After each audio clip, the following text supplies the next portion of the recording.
сюда могу сейчас позвать там желающих, просто чтобы вы сами посмотрели, что он действительно реагирует на свет. Зрачок. Да, вот сюда зрачок. Значит, вот его глаз, да, вот я ему свечу фонариком.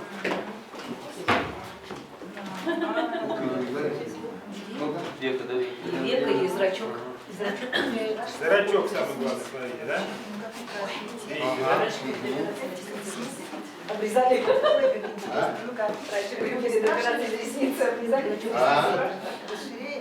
Он сужается на свет и потом автоматически расширяется. Значит, синеет, да? А? Синеет? Нет. Нет, да? А кислороза нет, да? Нет. Нет, это просто другого уровня, но робот такой тоже есть, он стоит еще второй. Понятно, Значит, по поводу, кто-то мне задал вопрос, наверное, не помню кто. Значит, да, по поводу того, что мы им должны рассказать, как они должны отреагировать на то или иное наше, на то или иное наше состояние. То есть я еще раз повторяю, что если мы с вами разыгрываем вашу патологию именно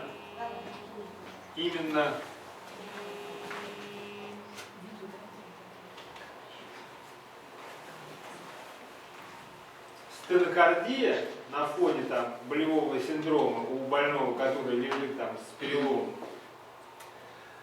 мы должны с вами перед этим провести, если у вас такая группа пришла, вы делаете им, я это называю входящее тестирование.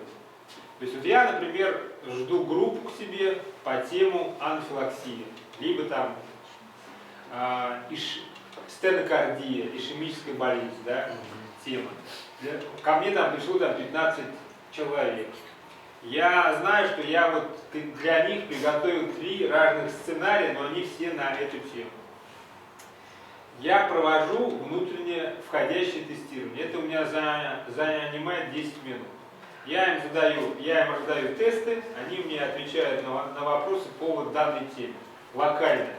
То есть, что такое ишемическая болезнь, какие бывают осложнения, что мы делаем, протокол выполнения, там вот эти все вещи. Дальше это все занимает быстро. Я прямо тут же это все им дал, тут же я это проверил, и я понимаю, какого уровня ко мне пришли курсанты. Если их уровень очень низкий, они не сдали вот это входящее тестирование, эффект от вашего вот этого танца с бубнами, да, как я это называю, никакого не будет. Да? Значит, они должны быть все готовы. Иначе они будут просто на это все смотреть и не понимать, о чем идет. Если к нам пришла группа готовая, я их жду на, условно говоря, на анафилактическую реакцию. Они мне все сдали, они знают, что такое адреналин, куда его вводить. Они знают, что не надо вводить преднизолон при анафилаксии, и надо там быстрее вызывать врача, если там, условно, я это буду делать там где-то на улице, да? Дальше какая моя следующее действие при этом занятии? Значит, я им всем показываю этого робота, включаю его норму, и каждый, кто у меня будет принимать участие в сценарии, он должен его послушать, пропальпировать у него пульс, и они должны понимать, что вот, например, когда у него давление там условно 117 на 77, у него пульс будет везде. На лучевой артерии, на артерии дорзалис пелис. Да? Если у меня давление будет ниже, а у нас вот видите, вот у человечка есть вот эти точки. Значит, это показывает, в каких точках вы можете пропальпировать у него пульс. То есть, дорзалис пелис, подколенная, бедро, лучевая, локтевая и сонная. То есть 1, 2, 3, 4, 5, 6 и здесь 6. 12 симметрично. И каждой точке соответствует определенное давление. То есть я нажму, например, на лучевую, да, мы мы видим с вами, что пороговая цифра 90. То есть если давление будет 89, верхнее, пульса на лучевой артерии не будет. Я могу эту цифру опустить, либо повысить, в зависимости от того, что я хочу сделать. Я могу, кстати, сделать, например, тромбоз артериальный на конечности. Это один из симптомов, что не будет пульса, хотя у него все хорошо, а пульса там нет. Но вы еще при этом можете физически описать, что там изменилось с цветом ноги, там, либо есть отечность, есть отечность, это вы уже так опишете. То есть они должны четко понимать, что да, если пульса здесь нету, а у них нету артериального тонометра, они не могут померить давление, для них это уже сигнал, что у него какая-то проблема, то есть уже давление низкое. Итак, то есть не все здесь, то есть нет таких вещей случайных. Да? Давление, когда 60, пульса, наверное, на сонной тоже не будет. Сейчас я посмотрю.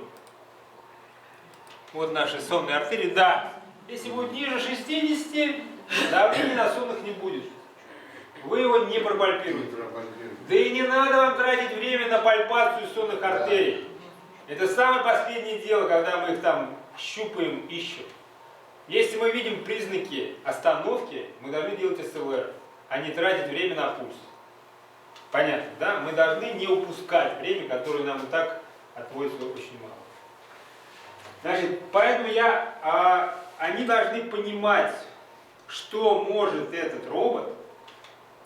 Например, я им включу нормальное дыхание. Они берут настоящий тонометр и слушают его. Потом я им включаю, например, одышку, как пример. Там ставлю частоту дыхания больше и, например, включаю влажные хрипы. И спрашиваю, что-то изменилось, я пока не говорю, что я включил. Я просто спрашиваю. Они должны понять, что что-то действительно изменилось и услышать. Сами. Да, вот это только тогда. Вот когда вы такой инструктаж провели, тогда вы будете понимать, что они у вас в принципе готовы к тому, что они могут отличить условную норму от условной патологии, которую вы, собственно говоря, и хотите, чтобы они выяснили, да? Потому что, чтобы готовить группу к обструктивному синдрому, они должны знать, чем характеризуется обструкция, эти все пункты должны знать. Поэтому для подготовки, когда ко мне приходит группа на такое занятие, я им рекомендую вот эти вопросы вы должны прочитать. И уж, естественно, знать протокол, что мы делаем. Потому что я буду спрашивать дозировки конкретно, чего вы куда, в каком виде вы этот сальбутамол будете вводить, ингалировать, как вы его разводите и прочее. Естественно, как сказать, включать небулайзер, это тоже надо уметь, чтобы они это сделали. Но мы туда ничего не вводим, не распыляем. Смысла в этом нет. То есть, но они должны показать, что они это собрали и начали ингаляцию. То есть это очень важный момент, чтобы вам понимать, что они видят, они просто, так сказать, стоят и ничего не понимают, они должны знать его особенности. Да, что... Они должны изучить обязательно. Мы им даем. Да. Вы их не должны... Понимаете, это не квест, условно как говорят. Это не квест. Мы их не... Абсолютно верно. То есть мы должны уметь увидеть, как они ориентируются в ситуации. То есть и это всегда должна быть группа товарищей. То есть вы разыгрываете... Вот у вас, вот вы все одна группа, да? Вот я вам говорю.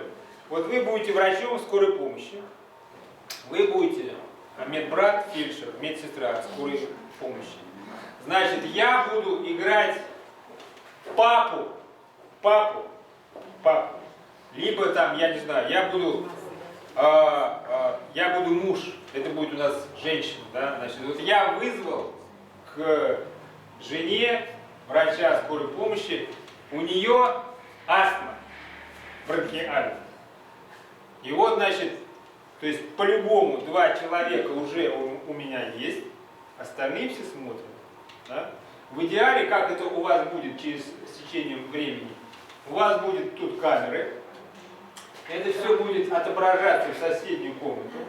Желательно, чтобы на момент проведения сценария здесь кроме действующих лиц никого не было.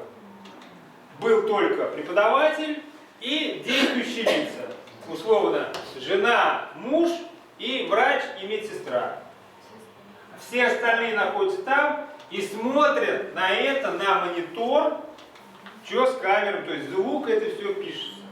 И я вам еще, как я преподаватель, я вам дал в руки чек-лист, и вы должны не просто сидеть, а у себя смотреть, чего, как это там делать, какие-то пометки. Вот это вот идет работа, да? То есть вот это вот как раз идет преподавание.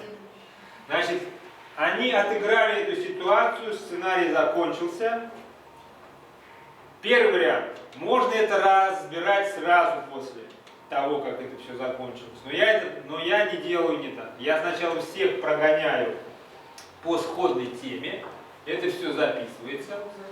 А потом мы выбираем случайным образом какую-то запись. Не вот обязательно первые два, или там последние два, или там у кого там ничего не получилось. А как оно вышло? Давайте вот на вот это, чтобы это было все по-честному. И дальше мы это дело просматриваем. И дальше, кто принимал участие в этом сценарии, я просто спрашиваю, скажите, пожалуйста, что вы могли бы, что вы видели, что вы оценили, я не знаю, как вы видите эту ситуацию, если бы она бы повторилась, что бы вы сделали еще так, не так. Во-первых, какое у вас отношение вообще? Вы все правильно сделали? Поставили вы диагноз, сделали вы протокол? Сам себя. То есть мы ни в коем случае, наша задача не уличить его в том, что он ничего не знает, или там, то есть это вообще смысла в этом нет. Нам это не надо. Он ничего не знает, вы это сразу поймете, когда вы сделаете ему входящее тестирование. Вы тогда просто его поставите, как он будет у нас медбрат или медсестра. Естественно, когда вы делаете входящее тестирование, вы понимаете, кто на каком уровне, и вы из них формируете вот эти команды. Потому что, например, другое взаимодействие я буду играть. У меня этот же пациент лежит в палате, в больнице. И я еще к нему там позову реаниматолога, в конце концов, с реанимационной сестрой. То есть это еще плюс 2 человека, которые придут и будут там оказывать ему интенсив. То есть здесь же командное взаимодействие. Ну и так далее. Я ответил на ваш вопрос. Вот преподавание на симуляторах — это вообще отдельная тема для обучения. То есть это есть отдельный курс, мы ведем преподавание для преподавателей. То есть наша сейчас задача освоить робота и посмотреть, что он может. Вот смысл в этом. А протоколы это вот они прикладываются к программе, или вы сами Какие протоколы? показания, чек-лист? Уважаемые доктора, значит, смотрите, когда у нас с вами будет аккредитация в 2020 году, значит, если нас не обманет наше любимое Министерство здравоохранения, то к концу декабря в Федеральном центре аккредитации на их сайте будут висеть все паспорта станции. Все. С чек-листами. То есть там просто Этого года. То есть по-любому на начало следующего года это вообще все обязано быть. То есть, ну не в декабре, в январе это точно. Значит, к концу. Поэтому никакого там придумывания этого можно не делать. Но не надо вот так говорить отлично, это как раз плохо. Я-то болею за дело с какой стороны, я сейчас объясню, что я хочу сказать. Значит, эта аккредитация, там условно станций будет, ну, например, по хирургии, всего будет, дай бог, 3 дополнительных станции, именно для профнавыка. Потому что у вас уже 3 обязательных во всех специальностях есть. Первая СЛР, вторая неотложная помощь при там ОКС либо о чем, и третья коммуникативные навыки. Они расписаны, все давно висит, все есть. И чек-листы, и протокол, и все. Можно взять, скачать и все уже преподавать. Дальше сейчас разрабатываются паспорта для узких специальностей. Хирургия, там что-то, терапия, кардиология, или это все вместе будет. То есть вот еще дополнительно будет либо 2, либо 3 станции. То есть общее количество либо 5, либо 6. Всего будет для аккредитации. Я не за это. Значит, ну условно, я про кардиологов. Ну пусть там будет ОКС, пусть там будет обструктивный синдром, ну там, я не знаю, какой еще станцию можно сказать. Неважно. Но мы-то у ординаторов с вами должны преподавать как можно больше патологии. То есть, ну, я вот о чем говорю. Возможности эта система позволяет. А Поэтому, юридически, если мы смоделируем свою дополнительную ситуацию и протокол разработки, насколько он правомочен? значит, смотрите, вот я всегда, и я вас тоже призываю, как можно упростить вообще вашу работу. Значит, всегда отталкивайтесь от клинической рекомендации либо протокола, который существует. К вам не будет никогда никаких вопросов. Потому что при разработке вашего занятия вы должны на что-то опираться. Вы пишете, либо говорите, вот учебник такой-то, автор такой-то, либо проще всего протокол, либо клинические рекомендации от такого-то года, бла-бла-бла. Вот там я это сделал. То есть на местном уровне можно... Абсолютно верно. Конечно. Есть локальный протокол, есть, который на всю Россию есть. На сайт заходите, там все есть. Поэтому и вот от печки, и пришите. Берите протокол, структурируйте его на задачи, какую вы считаете нужным, чтобы у них отработать. Можно весь протокол вместить в одно занятие. Но я обычно структурирую. Если протокол, ну вот, например, есть протокол, там же нет такого понятия изолированный обструктивный синдром, да? Он на фоне чего-то, либо это хобл, либо бронхит, либо это астма, да? То есть и вот это все можно разыграть на нескольких, в одном занятии, но на разных участниках. Но везде это будет обструктивный синдром, только причина может быть другая, да? Я вот о чем говорю. И вот когда вы им это вот так вот все объемлюще даете, потому что это упрощает преподавание. Потому что ординаторы к вам пришли, и 6-й курс, все-таки это люди не те, которые должны учиться слушать хрипы. Это вы не должны вообще делать, это вообще не ваша задача. Если он этого не знает, это его проблемы, и ты ему так просто в глаза и скажи, это твои проблемы, иди их решай. По поводу 6-го курса. Иди их решай, ты вообще ноль, иди сюда, смысл какой. Согласен, да. Либо платите мне деньги, я вас буду еще учить, чем там отличать влажный хрип от сухого хрипа, и что такое обструкция. Ну, если пока мы это так не сделаем, это не будет работать никогда. Ну, вы же 100 лет в этой жизни знаете в медицине. Короче, сейчас, ну как сказать, вот сейчас перед вами сидели, они ушли, 6-й курс, да, ну вот им это по кайфу. Ну то есть, когда они это видят, и я это просто на своем опыте, да, все ординаторы, которые проходят через стимуляционный центр, и которые готовы приходят на какой-то цикл, они говорят, вы знаете, что говорит? Анатолий Евгеньевич, вот одно ваше занятие, 6-часовое, 6 часов, нон-стоп, с перерывами, двумя по 15 минут, нам поставило мозги, что мы полгода ходили в клинику, и не надо, туда пихали, оттуда пихали. Это вы все можете сделать легко. Разберите протоколы, просто вот сами поделите между собой эти патологии и все. Это будет бомба просто, понимаете? И вы также, и построив занятия на протоколах, вы то же самое интерпретируете на последиплом.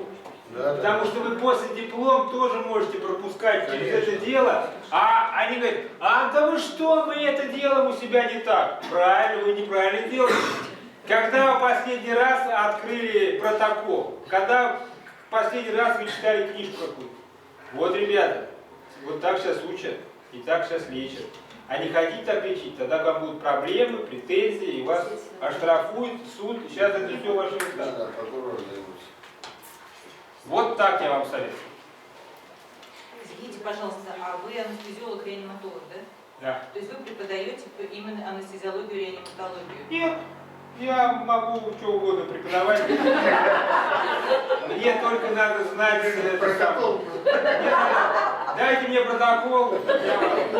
Все, Я имею в виду, что, видите, у нас, допустим, есть терапевтов много, да, и что каждый терапевт вот так со своей группой должен это дело отрабатывать, или все-таки это лучше Один выделенный кто-то человек. один, да, или два человека, Значит, три мы человека. говорили с Александром Аксельевичем, да, значит, тут система какая? Значит, не все, к сожалению, зависит от него. Значит, в идеале это как работает? Можно, да, я это все, но расскажу, как секрет. Значит, обычно выделяется структурная единица подразделения. Создается либо кафедра симуляционного обучения, либо становится там, условно, там, человек, который отвечает за это, и у него есть штат. То есть здесь должны быть минимум лаборант, еще инженер, айтишник, да? Ну, айтишник, программист, это без разницы. Значит, ну, собственно говоря, пока вот эту единицу, этого будет достаточно. Да, да. Вот. Ваша задача, да, этому лаборанту, либо айтишнику, я там не знаю, как там они поделят эти стадии, значит, вы им даете лекало вашего занятия, что вы хотите. То есть у вас там условно, ну опять же мы вернемся к самому простому. Обструктивный синдром. Вы ему должны принести с готовым сценарием, который вы либо сами составили, либо там откуда-то сдернули, да, неважно. И вот Все параметры. вы ему говорите, да, вот на вот этой стадии мы пишем это, следующая стадия вот такая-то, третья стадия такая. Если это было И после того, и дальше вы ему говорите, если вот он делает так, ты переходишь на вот эту стадию. Они это все будут знать, как это делать. В идеале такого не бывает. Это очень редко. Обычно, вот я провожу занятия вообще не писав никаких сценариев. Мне это не надо. Ну, вы просто специалист, конечно. Я просто захожу на фоне здорового человека, моделирую онлайн до того, как группа пришла, исходное состояние, но при этом я знаю, куда у меня что пойдет, в зависимости от их действий.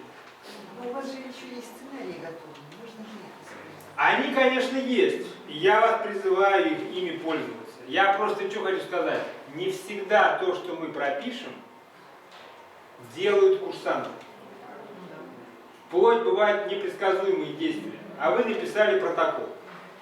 Поэтому вы всегда тоже должны понимать, что не всегда то, что вы подготовили, может сработать. То есть вы должны импровизировать и подстраиваться под А вы в действующую этом ситуацию. случае импровизация за компьютером или среди операторов? Нет, ну я здесь как... И там, и там. Да, мне не надо, я ноутбук взял, если у меня есть операторская, меня вообще тут нет, я там сижу. Если у меня операторской нет, я вот здесь вот сижу тихо, спокойно. И еще что я делаю? Я отвечаю, если у меня человек в сознании, я прямо тут отвечаю на вопросы, если со мной беседуют. То есть я как бы еще и, так сказать, говорю за пациентов. Потому что я знаю, что я хочу от них. Я знаю, что я им должен симулировать, чтобы они поняли, чего я им хочу тут показать.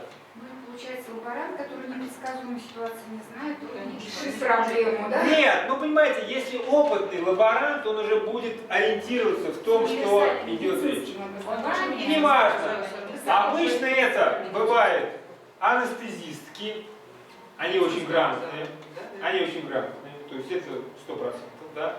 То есть либо это бывает медсестры из реанимации, которые тут работают, молодые, которые знают опыт, знают, как оказывать. То есть, и они могут всегда отработать и за медсестру в данном случае. И вообще это универсальный специалист. То есть это я к тому, что вот такие кадры. Очень четко работают студенты 6 курсов, которым это тоже по кайфу, они осваивают эту программу, и они всегда с радостью. За какие-то там минимальные деньги там они готовы тут вообще. Это так называемые тьюторы. В первом меде кто был, это вообще очень распространено. Мы они нас очень поручают. Это действительно, они всегда работают с желанием. Скажите, пожалуйста, а вот оператор, отдельный оператор или каждый преподаватель должен для своих не дает. Это вот мы об этом сейчас Значит, говорим. в идеале, конечно, вы должны уметь пользоваться этим.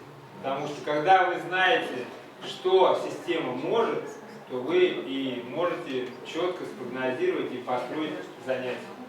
Если вы не знаете функционал, ну то, собственно, вы просто будете меньше использовать ее в вашем преподавании. То есть я бы на вашем месте, да, жестко как это, у нас в стране только так работает. В других местах как? Например, ректор в Новосибирске в приказном порядке, у них виртуальная клиника, 4 этажа, 6 тысяч квадратных метров. Значит, в приказном порядке по всем кафедрам сказал, что по своему профилю вы должны освоить каждый робота и проводить занятия только на роботах. Да, в их распоряжении есть инженеры, айтишники, которые включают и потом выключают. Если надо какой-то там проектор, это они все делают. Но занятия от и до ведут они. То есть в приказном порядке, и все. Мы потратили 3 суток, мне дали 50 человек, мы их разбили по 15 человек, и я их всех обучил. И потом повторно приехал, мы еще раз это дело все проверили. То есть не от кафедры один человек, а прямо все. Все, кто преподает у ординаторов и 6-х курсов, они все освоили робот. Все. По продолжительности Поголовно. при курсе, да? Что? 3 дня, да? Минимум. Ну, Для преподавателей. не, здесь же ведь не так. Так как их было очень много, мы просто разбили на 3 дня, чтобы не все 60 человек были в один день. Ну, в смысле нет. Вот это много уже для работы, потому что курс какой? Мы там как готовим, да? То есть, ну, у нас с вами все прекрасно. Вы видите Muse, вы не смотрите вот в ноутбук, который один, да? То есть вы потом просто уже рассказав, я вас всех сажаю на управляющий ноутбук, и вы сами своими руками все делаете. Здесь все очень просто, вы же видите, все интуитивно, то есть все сделано банально. То есть головной мозг это глаза, судороги, давление в сознании, не в сознании, сердце, все понятно, легкие, понятно, звуки, понятно, что такое. Капли крови я еще вам не показал, я сейчас это все покажу. И, собственно, все. Это мы все прошли. То есть теперь уже следующий шаг, как можно быстрее сюда прийти повторно, чтобы это не было чистым листом, когда вы сюда придете через 2 недели. Если вы сюда придете через 2 недели, вы ничего не вспомните. Вот, собственно, все. То есть идея симуляционных центров, и почему это должно быть структурированной, выделенной единицей. Потому что есть человек, который за это отвечает, есть люди, которые могут с этим работать и знают, как это включить, выключить корректно, чтобы вы там, не дай бог, не сделали ошибку. И он всегда скажет, что вы знаете, вот после группы вот этой пропала вот эта функция. А мы камеры посмотрим, да, потому что там преподаватель вышел, а в это время Иванов засунул ему отвертку туда. Да? То есть мы еще что говорим, что должен быть полностью инструктаж. Мы даже говорим, что у вас должен быть журнал, что люди ознакомились, что можно, что нельзя, и сделали роспись. Потому что вы под это их говорите, вы материально ответственны в том числе. Конечно. Вот, собственно, все. Все жестко, да? Понимаете, игры кончились тогда, когда они поступили в университет. Тем более игры закончились, когда они выходят из ординатуры. Потому что все, дальше уже живые люди. Вот это как раз то, что их отсекает от того, чтобы они не делали неверные ваши действия. Да, что анафилаксию мы не лечим гимедролом или дикими дозами преднизолона или гидрокортизона. У нас есть для этого четкий, прекрасный препарат. Еще вопросы на такую тему? Все предельно ясно. То есть надо тратить свое время, чтобы это освоить. Значит, меня никто этому не учил, у меня не было такого, как вот я у вас, да. Я взял книжку, она была на английском языке, мы ее перевели. Даже еще тогда не было версии программного обеспечения на русском языке, все было только на английском. Но так как я доктор, здесь ничего такого нет. И, в общем-то, я это освоил все за 2 недели. И через 2 недели мне сказали, ты должен провести первое занятие, чтобы мы вообще поняли, что это такое. Вот, собственно, и все. То есть, когда вы такой приказ издадите, скажете, что первому, там, такого-то, вы мне должны показать. Да. Вот только так это работает. Ну, то я понял. Мы знаем, что такое.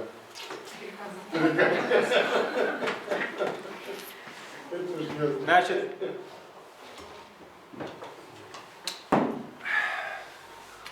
отменить. Значит, по поводу, у нас с вами осталась вкладка какая? Вот у нас тут есть такая штука. Это предустановленные слова его, звуки, которые он может говорить. Значит,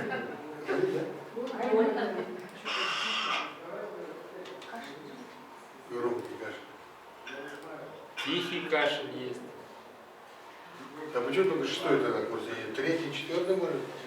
Ну, понимаете, я про 3-й, 4-й курс, но они бестолковые, они мало что знают.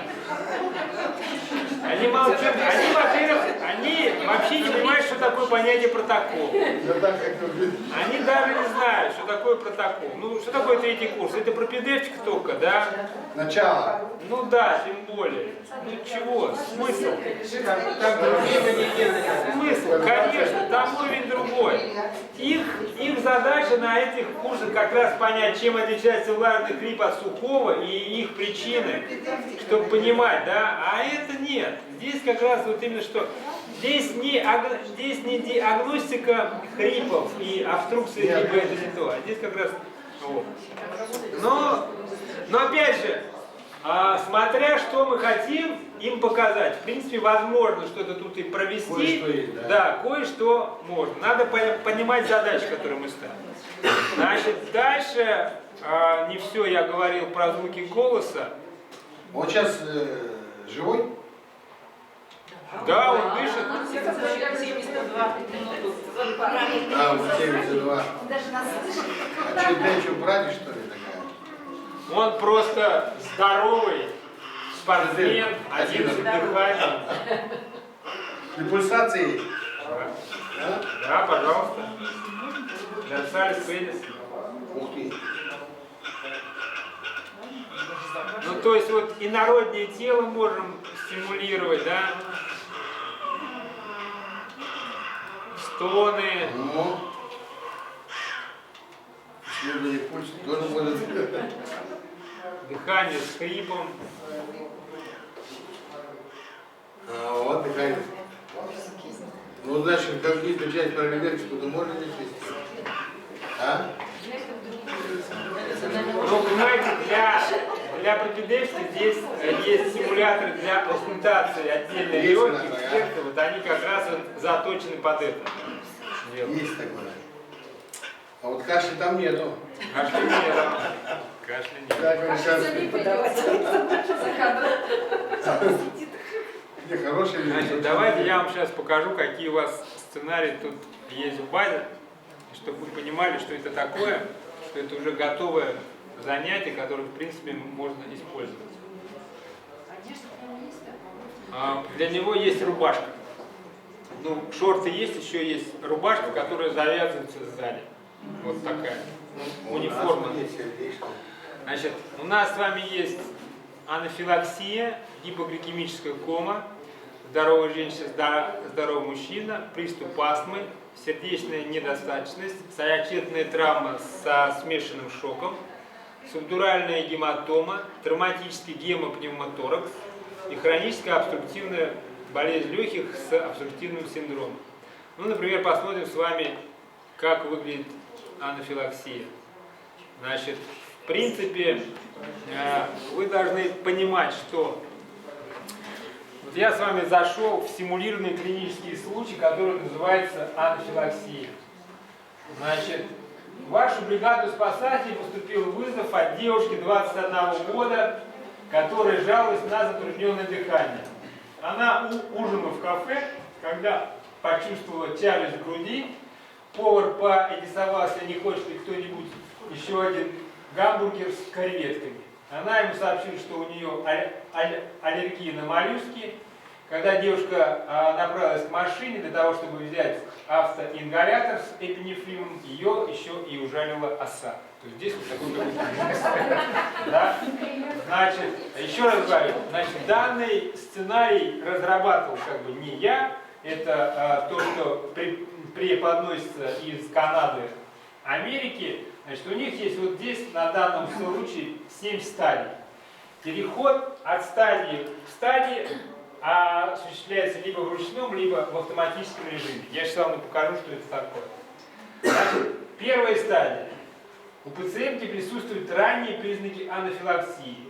В результате первичного осмотра, то есть вот это, то, что вы прочитали, то, что я вам сейчас прочитал, это как бы то, что вы читаете или доносите до вашего курсанта, который у вас условно может быть либо врачом скорой помощи, либо врачом приемного покоя.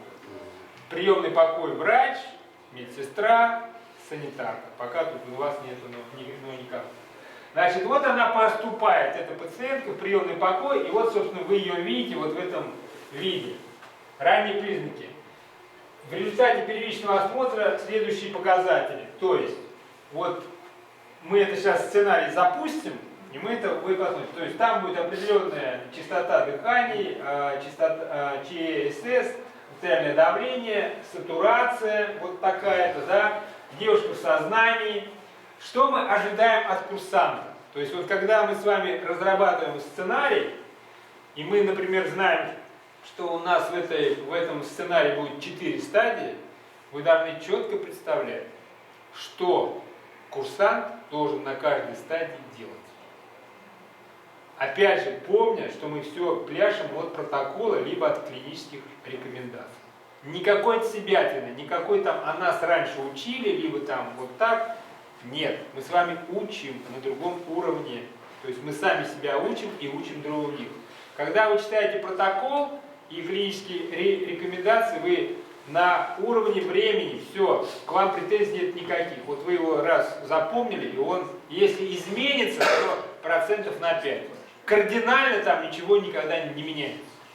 Значит, то есть вы должны представлять, что должен делать доктор при подозрении на анафилаксию, имея анамнез и имея какую-то, значит, клиническую симптоматику на первой стадии. Ожидается, что курсант осмотрит дыхательные пути. Мы помним А, Б, С. И это никто не отменял никогда. Не важно, где мы. Для восстановления прохождения дыхательных путей оценит дыхание, кровообращение, определит ранние признаки аллергической реакции, обеспечит доступ к кислороду, обратится за помощью для установки внутривенного доступа, введет эпинефрин, ну, естественно, перед этим кардиомонитор. Если для введения эпинефрина проходит более 180 секунд, то есть 3 минуты, сценарий автоматически перейдет к стадии 2, которая называется в данном случае легкая анафилаксия. Если эпинефрин был введен своевременно, то есть вот в эти 180 секунд он убрался, то мы перейдем к стадии 5 вручную после введения эпинефрина. Значит, есть вопросы? Вот. Есть. А если эпинефрин в сроки уложился, но доза и пути введения не соблюдены, какой сценарий перейдет? Я согласен. Здесь вы должны оценить. Так как мы переходим от стадии 1 после введения эпинефрина в стадию 5 в ручном режиме, не автоматическом, то вы тут можете сами посмотреть. Если он сделал внутривенное введение этой всей дозы, то вы усугубите артериальное давление, будет ЧСС, и вы, собственно говоря, это можете, оставаясь в этой стадии, вручную поменять 2 параметра – давление и ЧСС. Все остальные параметры у вас не изменятся. Конечно, эффект от введения будет, анафилаксия развиваться не будет. Но мы получим побочный эффект от введения большой дозы внутривенно. Согласны?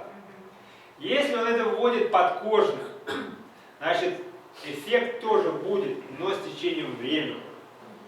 Либо незначительно. Можете оставить в этой стадии, либо отправить его в стадию 2 легкая анафилаксия. Потому что там разница небольшая. Там критического ничего не будет. То есть, когда вы знаете свой сценарий, вы уже будете... А изначально ручной или автоматический режим? Это вы сами можете выставлять, задав сценарий. Как писать сценарий, мы будем с вами на следующем этапе обучения, когда, значит, я приеду сюда повторно. У нас 2 этапа. Книжки надо. Какие книжки? Значит, книжки мы вы дадите свой адрес электронный, и вам все отошлют в электронном виде. Потому что книжка она одна, но это не книжка, это руководство, да? То есть, и так все то же самое. Значит, понятно, да. И вот, например, если мы говорим про стадию 5, это если мы ввели эпинефрин в правильной дозе, уложились за 3 минуты, то мы автоматически перейдем в стадию 5. Оно улучшается благодаря введению эпинефрина. ЧСС становится, повышается, естественно, компенсаторно до 140, а там у вас будет 220 и выше, если она ведет это внутривенно. Да? Значит, артериальное давление такое, частота дыхания такое, и сатурация будет 90. Значит, через минуту эта стадия переходит в стадию 6 улучшения. То есть ЧСС такое, сатурация опять уже будет выше. Ну и 7 стадий состояния.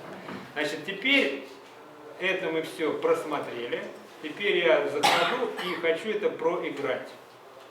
Я нажимаю кнопку «Выполнить». Значит, и вот у нас с вами исходная первая стадия, которая характеризуется. Сейчас у нас все параметры подтянутся.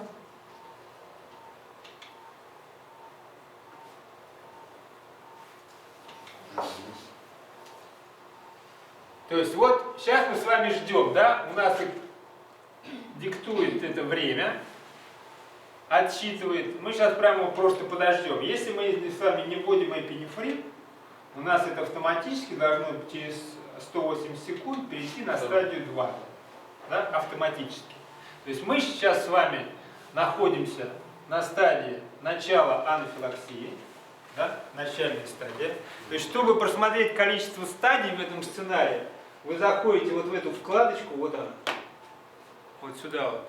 И вот мы с вами находимся, где галочка стоит, вот она. Анафилаксия, да? Начало, да? Значит, начало.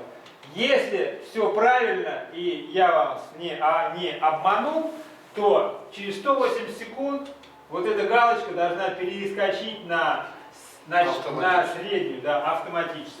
И то есть тогда будет соответствующие параметры, которые характерны для стадии 2. А условия зачитываются до того, как запускается программа, или в процессе, вот, пока... Значит, без разницы.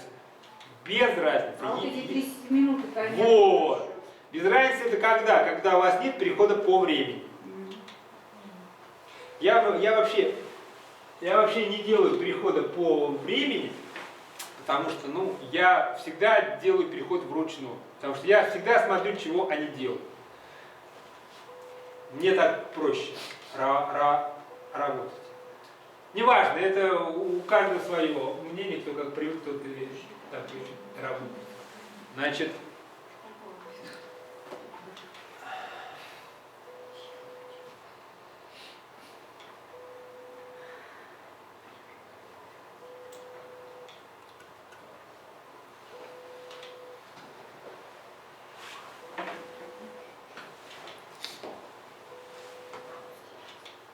ну вот, мы перешли на стадию 2, у нас сатурация уже 92, частота дыхания 22, давление. А чтобы не перейти на стадию, например, введения эпинефрина, я просто нажал на стадию 5. И тоже мы сейчас увидим, что у нас меняется частота дыханий, ЧСС. Да? Я ничего не сделал, я просто перешел от стадии к стадии, потому что я уже заранее это все прописал. Да? И значит, если я хочу, чтобы у нее получилось совсем все лучше, я перехожу на стадию 6, дальнейшее улучшение. Я вижу, что ЧСС становится в норме, давление практически нормальное. Да? Видите, да? И последнее, что я могу закончить, это стадия улучшения окончательно. То есть здесь она отличается от предыдущей стадии, это тем, что в принципе может быть увеличение сатурации. Вот. Вы всегда можете в механическом режиме вернуться на начальную стадию в зависимости от того, какую задачу вы решаете. Также можете остановить сценарий, сделать паузу и что-то с ними обсудить, переговорить, если они делают какие-то ошибки. Запустить и дальше мы это дело остановим.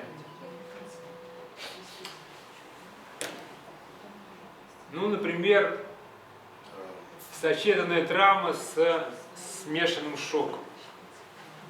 Врач скорой помощи осматривает мужчину 30 лет, который попал в автомобильную аварию. Пациента отбросило на 3 метра от машины. Он лежит лицом вниз на шоссе. Полиция уже прибыла и огородила место происшествия, чтобы устранить опасность со стороны дорожного движения. Другим пострадавшим уже оказывают медицинскую помощь. Данный сценарий включает 5 состояний пациента. Переход из одной стадии в другую осуществляется вручную. Инструктор переходит к следующей стадии тогда, когда курсант выполнил необходимые вмешательства в предыдущей стадии. Значит, вы этот сценарий можете разыграть как на дороге, по сути дела, вот в коридоре, да, либо уже вам этого пациента доставили с места происшествия. Там, условно говоря, подобрала машина, полиция остановила машину и сказала: везите в ближайшую больницу, и вот вам привозят такого-то пациента. То есть можно и так, и так. В зависимости от того, что вы хотите отработать. Если действие скорой помощи, то, конечно, желательно, чтобы это было прямо натурально. Вот он лежит, и вот ваши действия. Значит, на первой стадии врач должен делать первичный осмотр, видеть пациента, который находится в сознании, в состоянии стресса. Пациент сам перевернулся на спину до того, как к нему подошел врач. Он отвечает на вопросы короткими предложениями, сообщает, что у него болит правая сторона тела, когда он делает вдох. Жизненные показатели следующие: ЧСС 130, частота дыхания 24, кожа теплая, сухая, пульс на лучевой артерии прощупывается, наполнение капилляров менее 3 секунд. Признаков открытого кровотечения нет. Когда курсант надевает на пациента шейный воротник, выполняет первичный осмотр и оценку проходимости дыхательных путей, качества дыхания, кровообращения, устраняет угрозы для жизни, если имеется, инструктор переводит сценарий в стадию 2, быстрая оценка травм. Вот казалось бы, да, чего он сделал? Он надел воротник шапку, осмотрел дыхательные пути. Да, если надо, увидел, что там угрожает немедленно ему, то есть это действие, которое он должен делать. То есть вот это как раз вот алгоритм действий при травме. А, Б, С, Д, если надо, Е. Да? Значит, то есть я перехожу в стадию 2. Значит, на данном этапе ему ничего пока вот фатального нет. Да, он дышит, в сознании еще так. Быстрая оценка травмы, пациент становится более агрессивным и дезориентированным. Он стонет от боли. Жизненные показатели пациента следующие: ЧСС около 150, давление 90/70, дыхание 28, поверхностная, сатурация 70-80 при подаче кислорода. При быстрой оценке травмы курсант обнаружит множество мелкие раны в верхней части лба, раны забиты дорожной грязью, сильного кровотечения нет. Лицо симметрично, во рту и на зубах виднеется немного темной крови, зрачки одинакового диаметра. Он это может сам все посмотреть. Естественно, у него эта возможность есть, и он это делает. И он, что он делает, он говорит. Он вам говорит, да, то есть зрачки такие-то, и вы это оцениваете, потому что вы это знаете, что там они должны быть вот такие. Значит, трахея на свет реагирует. Трахея расположена на средней линии, вены шеи не вздуты. На груди справа подвижный сегмент грудной клетки.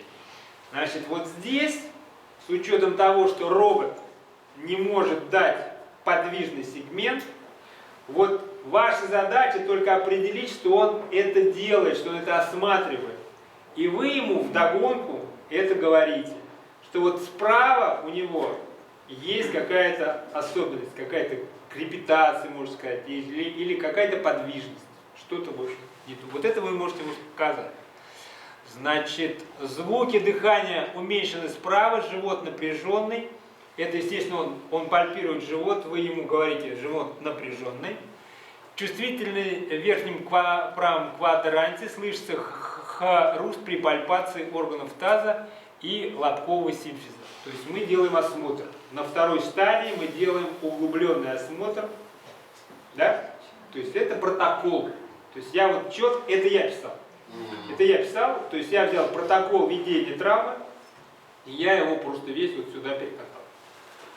Значит, в нижних конечных не прощупывается пульс.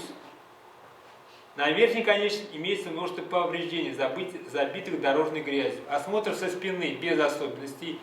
Обязательно курсант должен при этом, это я вам говорю как хирург, всегда вы должны обратить внимание, смотрел ли он ему спину.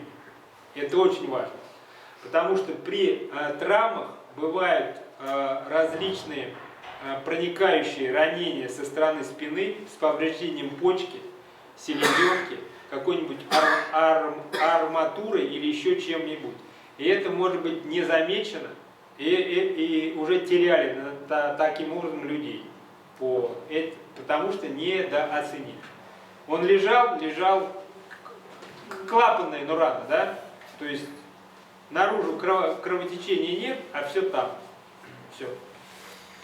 Значит, осмотр спины. Если курсант правильно выполняет осмотр и оценку травмы, восстанавливает проходимость дыхательных путей, если она имеется, начинает ингаляцию кислорода, периферический катетер, начинает инфузию, естественно, да, потому что он понимает, что здесь шок и потеря крови, раз таз у нас подвижный, то есть, естественно, перелом костей таза, а это минимум 2 литра, там, да, значит, с правильной скоростью, затем 250 мл плазмоэкспандера готовит пациента к транспортировке.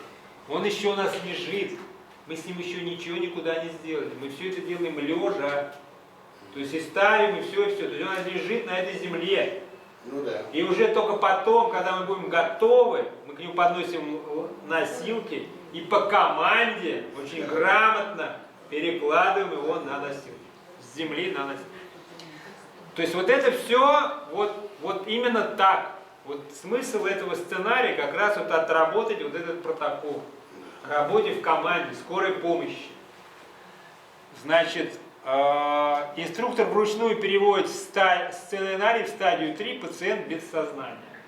Если курсант не выполняет или не выполняет осмотр, оценку травмы, то я его переведу из этой стадии сразу в стадию 5, это беспульсовая электрическая активность.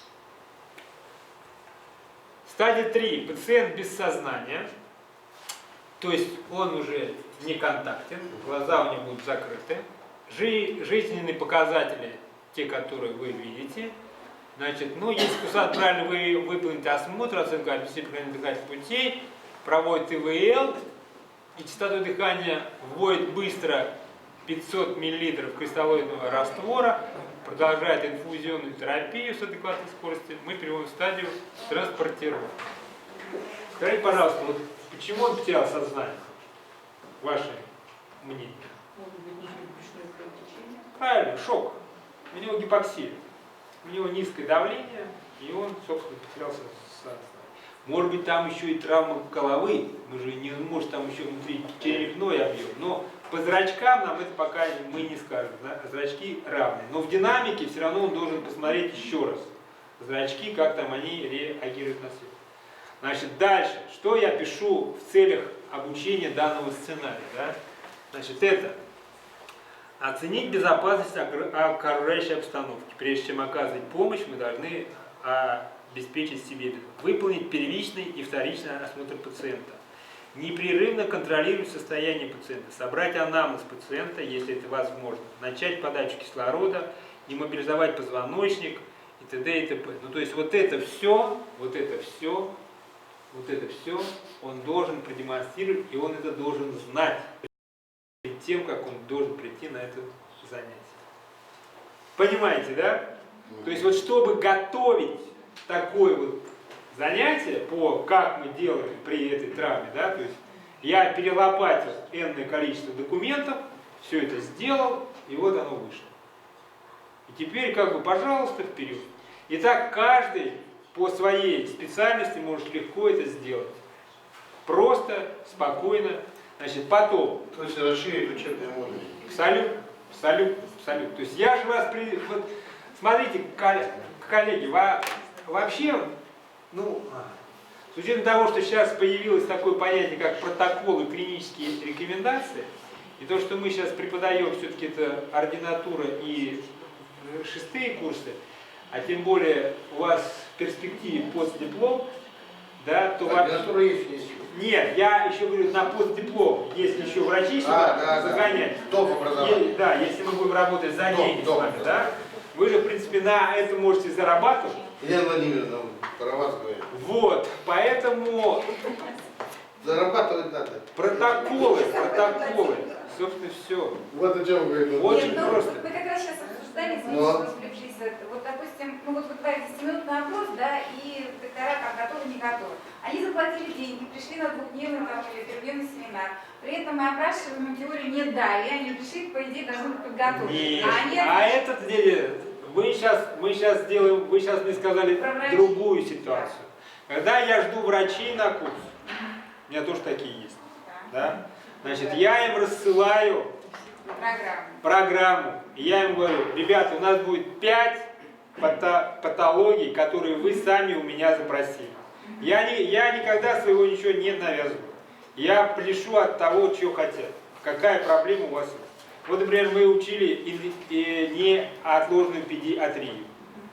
Что вам надо в неотложной педиатрии? Какие у вас проблемы? С чем проблемы? Скажите, потому что она многогранна, но все это можно убраться в 10 клинических случаев, симптомов комплексов. Они мне их сказали, мы сделали 5 сценариев, и я им сказал, вот вы должны знать 5 протоколов, либо 5 клинических А рекомендаций. вы даете протокол, или они сами ищут где-то? Нет, я им даю ссылку, говорю, вот, пожалуйста, сайт, там все есть, пожалуйста. Ну неужто я еще буду рассылать? Все люди должны... Понимаете, если люди даже не прочитают то, что я им прислал, ну, зачем? Зачем? Ты сюда вообще пришел? То есть Зачем? теорию мы не даем. То есть они Я могу сделать еще, я еще раз говорю, вот я дал темы занятий, которые я буду вести. Ссылка. И дальше я делаю входное тестирование. Если на входном тестировании я вижу, что там вообще мрак, Ничего не прочитал? просто, ну, чтобы вообще, как бы, ну, не делать это, что я вообще зря сюда приехал, да, то есть у меня всегда есть рояль в кустах. То есть у меня есть презентация, в которой очень сжато, конспективно, тезисно, основы основ, чтобы мы хоть на чем-то базировались. Иначе никак. А основа основ это протокол. Все равно протокол. Понимаете, невозможно, ну как сказать, если люди не понимают, чем отличается инспираторная отдышка от экспираторной, и какие признаки обструктивного синдрома, ну это тогда, ну туда, чего тогда, ребята, что я могу сказать? Тогда давайте вообще все сначала и пойдемте плясать вот туда. Это надо в соседнюю комнату и давайте слушать. Пожалуйста. Если вы считаете, что за это вы должны заплатить деньги, ну, тогда платите за это. Я шучу. Такого бывает, но очень редко. Бывает. Понимаете, в основном самая главная проблема, что люди не знают протокола. Они лечат, как кто-то им когда-то сказал, либо они это прочитали 20 лет назад, либо 15 и больше ничего не знают. И до сих пор тыкают этот преднизолон на все случаи жизни, что там низкое давление, давайте сделаем преднизолон. Зачем? Почему? Вот так учили. Ну да, когда сказали, что это там. А бывало в вашей практике, что вот по нулям пришли, давайте встретимся завтра, вы все-таки прочитаете. Или все-таки краткая презентация? Краткая презентация все равно. А Не смысл прощаемся. Не прощаемся. Ну зачем прощаться, раз вы пришли? Вообще Если всегда они бывают красивые женщины, с которыми приятно общаться, понимаете? Поэтому ну, зачем же их отправлять? Тогда я про что и сказала, что первый день это теория, не рассчитывая на то, что они заочно предварительно что-то прочитают. Нет, ну понимаете, если так, тогда вы должны четко сразу структурировать вообще свои занятия. Да? То есть вы тогда четко им говорите, первый день это у нас теория. И мы с вами учим вот. Вам надо прочитать. Но, понимаете, это неэффективно. Ваше время вы тратите на то, что они должны были прочитать. Зачем? Их не надо заставлять читать. Они должны это сами сделать. А вы им будете преподавать, тратить время на лекцию. Кому она нужна, эта лекция, если они все равно ноль? Понимаете, тут ведь проблема в чем? Вот ты дежуришь, тебе звонит из ЦРБ и говорит, у нас тяжелый ребенок, заберите его. То есть это звонят к нам в областную больницу. Я дежурный доктор в отделении, да, то есть я еще делаю консультацию по всей области. А я спрашиваю, а что с ребенком-то? У него одышка. Прекрасно. Когда ребенок поступил? 20 минут назад. Я говорю, и чего? Какие у него показатели, спрашиваю я. Какая частота, какая сатурация. Потому что он не в поле, он не в машине, он в больнице ЦРБ, в которой есть и монитор, и все. Понимаете, сейчас нет такого, что нету. Если нету, это проблема главного врача, что этого нету. Понимаете? Когда мне говорят, что он у нас не на мониторе, ну тогда я говорю, а зачем вы тогда мне звоните? Заберите его. Говорят, нет. Потому что он тяжелый, у нас нет условий его лечить. А с чем? Она даже не понимает, о чем идет речь. Так вот те проблемы-то. Так эта проблема не ваша. Это проблема главного педиатра. Это не ваша проблема, что они этого не знают. Это проблема педиатра, главного врача, начмеда, который по педиатрии, который за это им втыкнул не додавался. Поэтому это уже не ваша задача. Вы решаете конкретные задачи. Конкретные. Вы преподаватель этой специальности в этой области. Вот. А ребенка моделировать-то может быть? Ну, до 40 килограмм. Собственно говоря, все. Потому что ниже веса, да, ниже веса он не даст. Подростки такие бывают, 11 класс. Да, конечно. Да. 17 лет, вот они все такие. 17 лет, вот он. Поэтому план занятий это вы сами для себя решите, но себя надо уважать. Если вы знаете себе цену и что вы готовы на 100% по вашему протоколу, это их проблема, что они это не прочитали. Не надо их учить читать. Зачем им давать лекцию в виде протокола? Вот объясните мне цель, она какая? Они все равно, если они это не читали, за один день они это все равно не запомнят. Вот они у вас сегодня это послушали, завтра они пришли, если они дома это не читали после вашей лекции и перед занятием, чистый лист. Поэтому я и спрашиваю, прощайся до завтра, чтобы они сами.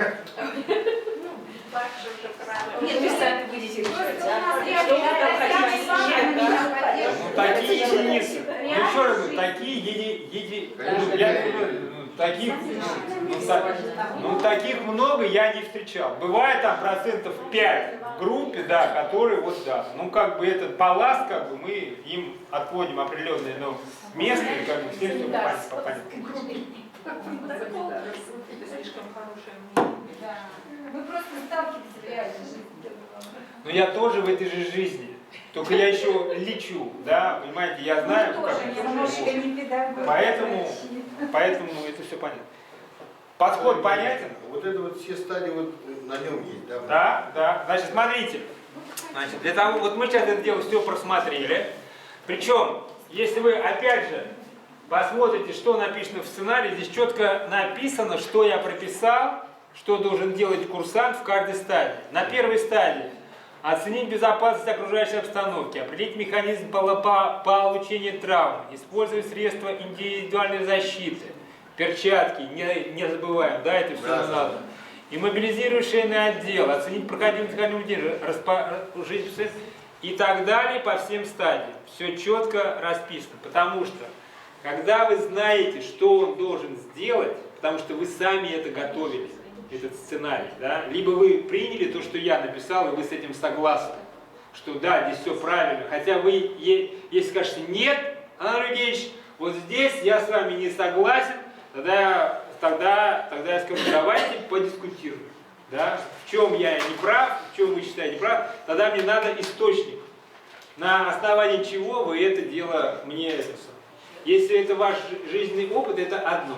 Я апеллирую к какому-то, так сказать, источнику. Не суть. Я всегда прописываю до конца оборудование, что нам может потребоваться при той или иной клинической ситуации. Если мы опять же говорим, что мы хотим отработать полное погружение, то есть нам нужны капельницы, нам нужна дистиллированная вода, шприцы, ИВЛ, мешок, да, там, я не знаю, если надо, дефибриллятор, если мы до этого будет, то есть это все должно быть в наличии, здесь все готово. То есть если они это требуют, вы вот им говорите, вот у вас это все есть, пожалуйста, работает. Но опять же, это все применительно к ситуации. Ну и дальше, значит, дальше.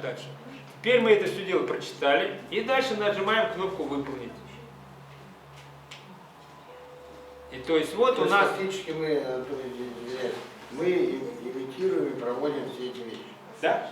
Капаем, дыхательные пути проверяем, все как происходит. Абсолютно верно. Пошагово. Абсолютно верно, потому что... Это возможно, да, Владимир? Да, потому что у вас к этому сценарию вы можете еще предложить чек-лист, написать его, да? И каждый, мы все знаем, что такое чек-лист, значит, и мы это дело просто отмечаем. Сделал он это, не сделал. С учетом того, что у вас будет еще видеофиксация, и вы это действительно будете видеть, что он это сделал, там, посмотрел, он с ним поговорил, все уже это проверил, оценил. Кроме того, что он сделал, он еще это говорит. И это все записывается. Потому что аккредитация у вас же также проходит. Да. Правильно? Вы же его... У нас все сделано как в аккредитации. И мы занятия строим точно так же. Оно не должно отличаться от того, что с них будет требовать на аккредитации. Другое дело, что вы разыграете другую патологию, там будет другой чек-лист, другой порядок действий. Вот, собственно, и все. Вот, собственно, и все. И вот именно так это происходит. А вообще сценарий готовый есть? Вот. Не, да, плюс. Вот раз сценарий, у вас их 10. Ну вот есть. Да, есть. Готовы еще 10-20 есть?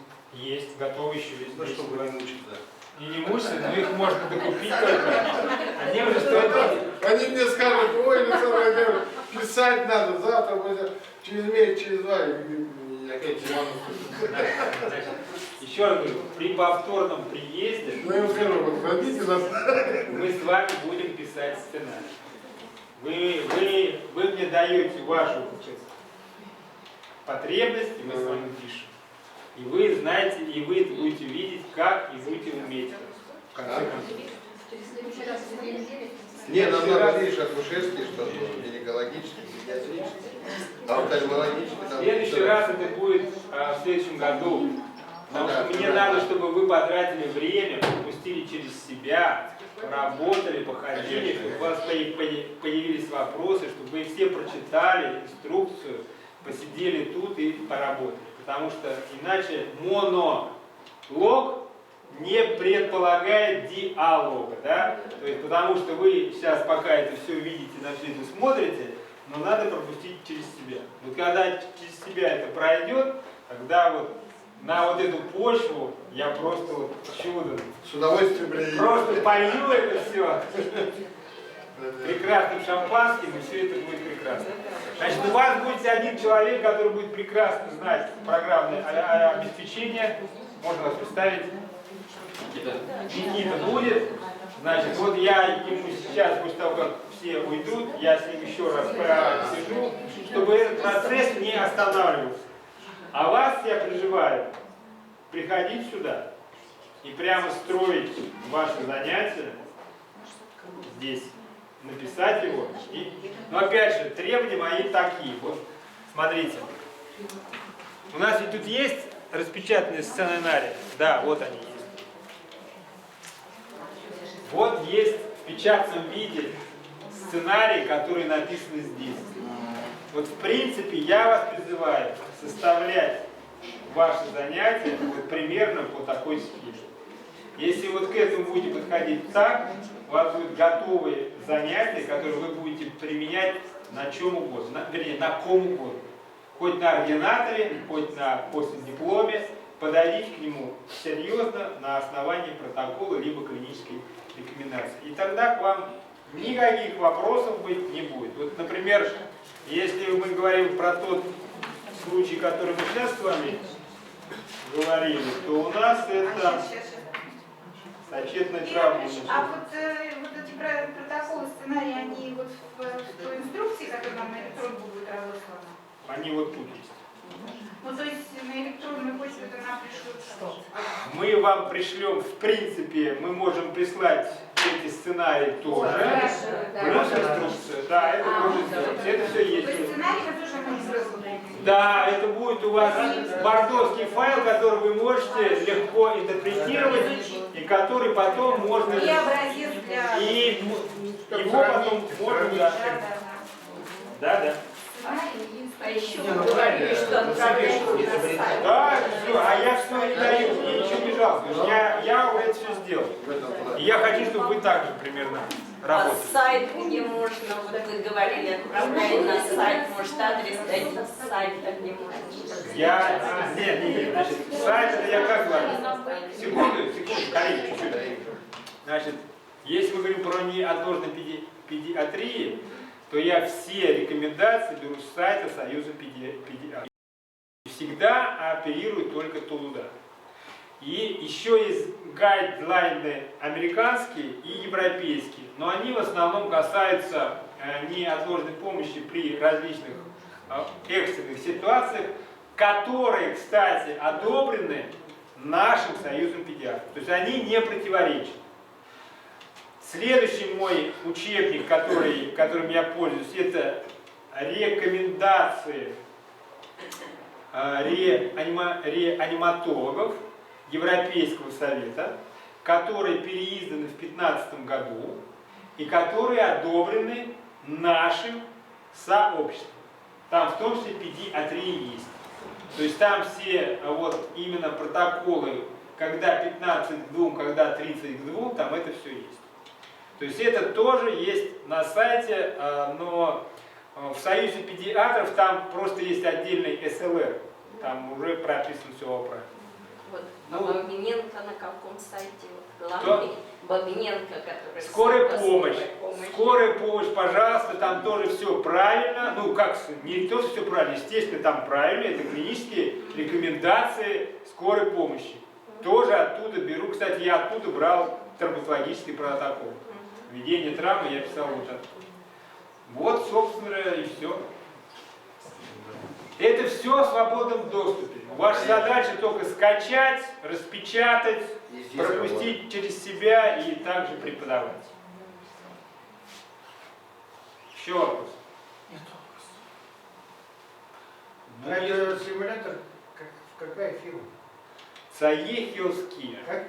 CAE, вот буквы CAE, и дальше Health Care. Помощь, да?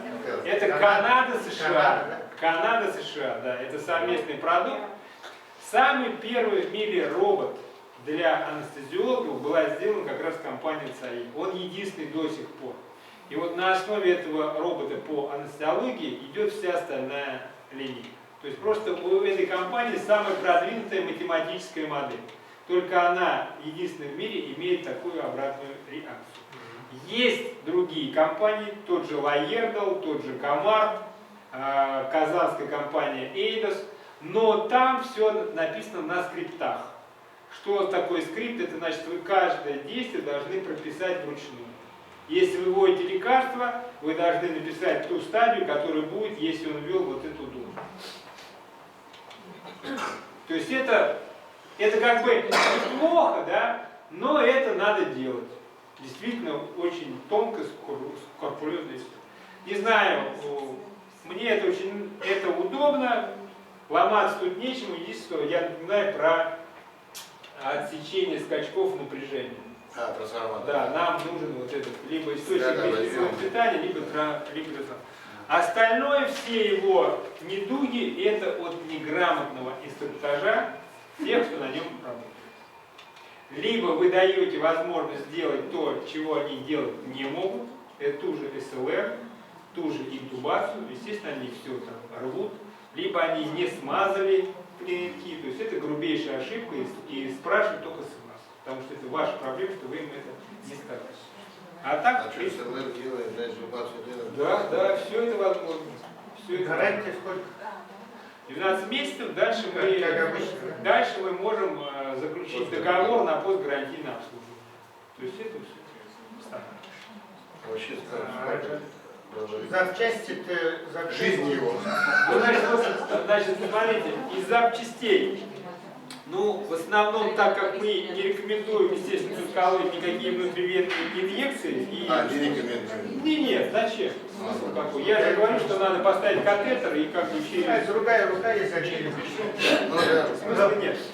Значит, если работают не в перчатках, если есть прямое попадание солнечного света и температура высокая, может потрескаться кожа. Поэтому прямых солнечных лучей он не любит, его надо всегда держать в тени, закрытым, закрывать. Просто у него в комплекте очень большая, она позволяет его полностью закрыть. Значит, из расходки, возможно, понадобится вот этот отдел шеи, потому что здесь возможно сделать крикотиротомию. В этом возможно. Значит, собственно говоря, остальное тут ломается только при небережном отношении. В зависимости от того, что сломает, мы будем то и чинить. Вот, собственно, и все. Ну, то есть, я же к чему призываю, да? Ну, то есть, когда они начинают разыгрывать какой-то... Вот мы недавно играли, и мы где были-то? Алмазовский центр, Санкт-Петербург. Причем пришли отделения анестезиологии и были ординаторы второго года обучения. То есть все, в общем-то, как мне сказали, я у них взял анкету, сделал входящее тестирование. Значит, все сдали промежуточные зачеты, сдали даже аккредитацию. Тем более, что с ними преподаватель отдельно прошел интубацию. Значит, мы разыграли анафилаксию на фоне смены антибиотиков. Что же говорю? Стационар, смена антибиотика, только начали инфузию, врача нет, он дежурный, значит, медсестра подошла к пациенту, который жалуется на то, что ему там ухудшение дыхания, что-то у него там везде все загорело, дышать трудно и прочее. Значит, она позвонила, вызвала врача, это дежурный терапевт, и перекрыла капельницу. Вот, собственно, и вся вводная, которая как бы есть. И дальше как бы идет робот такой же, Аполлон. Значит, предполагалось, что врач сразу заподозрит анафилаксию и тут же скажет медсестре, что надо набрать 0,5 адреналина и ввести его внутримышечно. Естественно, когда мы это не делаем, и когда мы видим такую ситуацию, а у меня сценарий прописан дальше, то есть если мы это не делаем, то есть у нас состояние ухудшается, он теряет сознание, перестает дышать, то есть это все в палате, и он должен позвать, так как он находится в стационаре, а мы как раз разыгрываем, что вы находитесь в Алмазовском центре, у вас, и вы знаете, что у вас отделение реанимации находится вот там, то есть медсестра звонит, туда, оттуда прибегает анестезиолог-реаниматолог с медсестрой, с укладкой, у них есть все. Все есть. Только была вводная еще такая, что больной рост 167 сантиметров, а весит он 102 килограмма.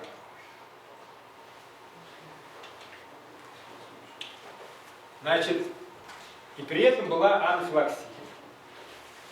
Значит, естественно, у него в конце концов остановилось дыхание, но механизм дыхания остановки, можете мне так пофантазировать, что он может быть?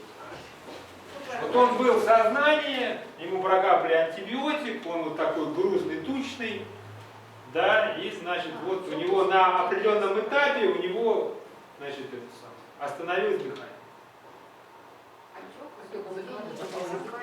Первый, да, это значит, да, правильно. Значит, правильно. Я сделал самое простое, да, то есть я сделал то, что на фоне понижения давления у него просто отключилось сознание, потому что перфузии головного мозга нет, гипоксия, и у него просто запал язык. Потому что когда у тебя рост 167, а 100 с лишним килограмм, у тебя шеи нет вообще.